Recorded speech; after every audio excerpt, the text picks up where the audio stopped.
MCQ में। फिर प्रश्न चौथा और प्रश्न पांचवा आज के वीडियो में है। प्रश्न चौथा है मिलान करना है।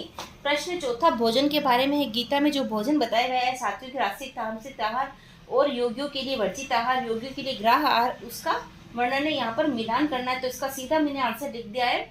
ऑप्शन में ये है योगियों के लिए वर्जित आहार। योगियों के लिए कौन सा भोजन वर्जित बताया गया है, नहीं खाने योग्य, तो उत्कर्ष शाक। उत्कर्ष शाक में हरी सब्जी योगियों के लिए वर्जित बताई गई है। फिर आ जाता है योगियों के लिए ग्राह्य आहार। योगी के लिए सही आहार कौन सी है, स्निग्ध आहार का वर्णन आता है। फिर आ जाता है सी सात्विक आहार। सात्विक आहार कैसा होना चाहिए, सात्विक आहार की क्वालिटी रस युक्त सात्विक आहार होना चाहिए। इसका वर्णन 17वें अध्याय में आया है। 17वें अध्याय के 8वां, 9वां और 10वां श्लोक आहार के बारे में ही संपूर्ण विवरण है। रासिक आहार जो तीक्ष्ण आहार की विशेषता है, रासिक आहार तीक्ष्ण आहार होता है, तो इसकी क्वालिटीज ये बताई गई है। तो ये आहार से संबंधित पूरा प्रश्न गीता से है।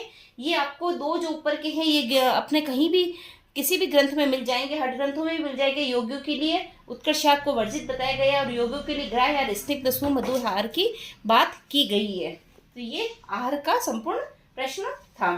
फिर प्रश्न आ जाता है प्रश्न 5, सर्व संकल्प सन्यासी कौन है।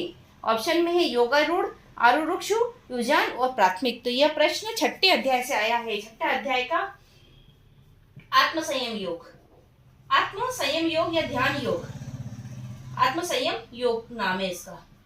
तो वहां से ये प्रश्न आए तो इसका आंसर हो जाएगा योगारूढ़। योग पे आरूढ़ व्यक्ति ही सर्व संकल्प सन्यासी यानी सभी संकल्पों का अभाव करने वाला हो जाता है और निष्काम भाव से कर्म करने की ओर अग्रसर हो जाता है। तो इसका राइट आंसर हो जाएगा योगारूढ़।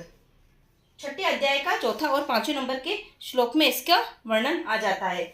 6ठे अध्याय के चौथे और 5वें श्लोक में इसका वर्णन योगारूढ़ व्यक्ति सर्व संकल्प सन्यासी सभी संकल्पों का अभाव करने वाला योगारूढ़ व्यक्ति होता है। तो राइट आंसर योगारूढ़।